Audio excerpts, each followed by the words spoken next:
अभिनंदनम अभिवंदनम अभिवादनम च सर्वेभ्यः संस्कृतप्रियेभ्यः संस्कृतपाठशालायाः अभिनवायाम् एतस्यां कक्षायां प्रत्यक्षतः परोक्षतः च संस्कृतं सेवितुं तत्परः अहमस्मि एषः नारायण दत्तमिश्रः।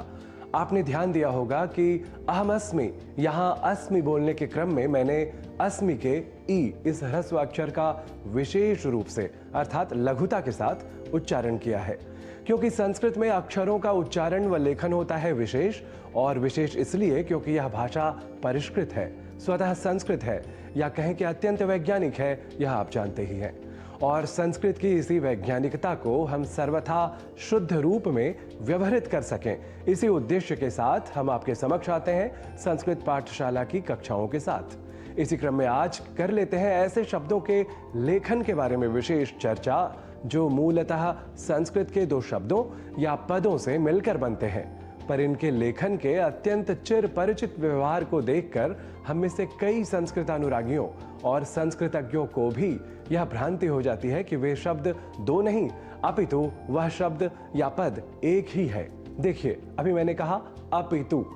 इस शब्द के उच्चारण में तो किसी विशेष भ्रांति या त्रुटि का अवसर है ही नहीं, परंतु संस्कृत और संस्कृत से प्रभावित अन्य भाषाओं के जानकार भी यहाँ अर्थात अपितु को एक शब्द समझकर और कभी कभी तो दो शब्दों की संगति समझने वाले विशेष जानकार भी अपितु को एक साथ अर्थात बिना किसी अवकाश या गैप के लिख दिया करते हैं। यहाँ संभवतः उनका दोष उतना भी नहीं है, क्योंकि हमारे द्वारा अपि और तु इन दो शब्दों को एक साथ ही तो शीघ्रता के साथ उच्चारित या व्यवहृत किया जाता है। पर यह जान लीजिए कि अपि और तु इन दो शब्दों की कोई संधि नहीं हुई है, न ही यहाँ किसी सामासिक शैली का प्रयोग हुआ है कि इन दो शब्दों का एक साथ ही लिखा जाना चाहिए।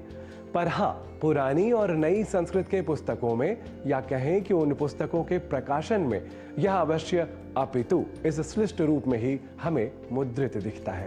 पर यह एक अशुद्धि ही है, क्योंकि इस तरह दो शब्दों को जिनके मध्य समास या संधि जैसे व्याकरण परक व्यवहार की अपेक्षा ही नहीं है, उन्हें एक शब्द की तरह लिखित रूप में व्यवहृत किया जाना अशुद्ध ही कहा जाएगा। देखिए, अपितु के ही समान अर्थ वाला और ऐसे ही दो शब्दों की संगति है प्रत्युता। प्रत्युता अर्थात अपितु, जिसे आप बल्कि इस अर्थ में भी समझ सकते हैं। यह प्रति और उत इन दो अव्ययों से मिलकर अर्थात संधि की अपेक्षा के बाद प्रत्युता इस स्वरूप में हमें दिखता है, जो सर्वथा शुद्ध ही है। पर यहाँ अपितु इस उदाहरण में संधि या संगति जैसी अपेक्षा है ही नहीं, अतः अपितु को अपितु इस रूप में लिखा जाना ही सर्वथा शुद्ध या श्रेयस्कर है। वैसे इतने प्रतिपादन के बाद भी कुछ संस्कृत प्रेमियों को यह अवश्य लगेगा कि अपितु का यूं साथ साथ लिखा जाना अशुद्ध नहीं है, आर्ष या निपातन जैसा कुछ है, अर्थात जैसा यह है वैसा ही इसे मान लेना चाहिए, क्योंकि परंपराया यही व्यवहार विद्वानों के लिखे ग्रंथों में दृष्टिगत होता रहता है। पर अब नीर क्षीर विवेक का अवलंबन कर बिना किसी पूर्वाग्रह या दुराग्रह के आप सभी यह समझ चुके होंगे कि पुराण मित्येव न साधु सर्वम न चापि प्रोह्यम नवमित्यवध्यम, अर्थात जो पुराना है वही शुद्ध है, बेहतर है, और जो कुछ नया विचारित आयास है वह निंदनीय है, ऐसा नहीं है। क्योंकि संतः परीक्षान्यतरद भजन्ते मूढ़ः परप्रत्ययने बुद्धि, अर्थात समझदार लोग तो अपने विवेक से ऐसे विषयों के परीक्षण के बाद ही अच्छे बुरे या शुद्ध अशुद्ध का निर्णय करते हैं, जबकि अल्पज्ञ की बुद्धि सुनी सुनाई बातों पर ही टिकी रहती है। अस्तु, अब पाठशाला की आज की कक्षा में अपितु को उचित रूप में लिखे जाने के अधिगम को कर लेते हैं दृढ़, और इस शब्द संगति के साथ संस्कृत के कुछ वाक्यों का कर लेते हैं प्रयोग। अहम वदामि न अपितु सूचयामि, मैं बोल नहीं रहा अपितु सूचना दे रहा हूं। एक और वाक्य है, कालः न याति अपितु वयमेव याताः, समय नहीं बीतता है अपितु हम ही बीत जाते हैं। अब एक और वाक्य का कर लेते हैं अभ्यास। अधुना रात्रि न अपितु प्रभातमस्ति, अभी रात्रि नहीं है अपितु प्रभात है।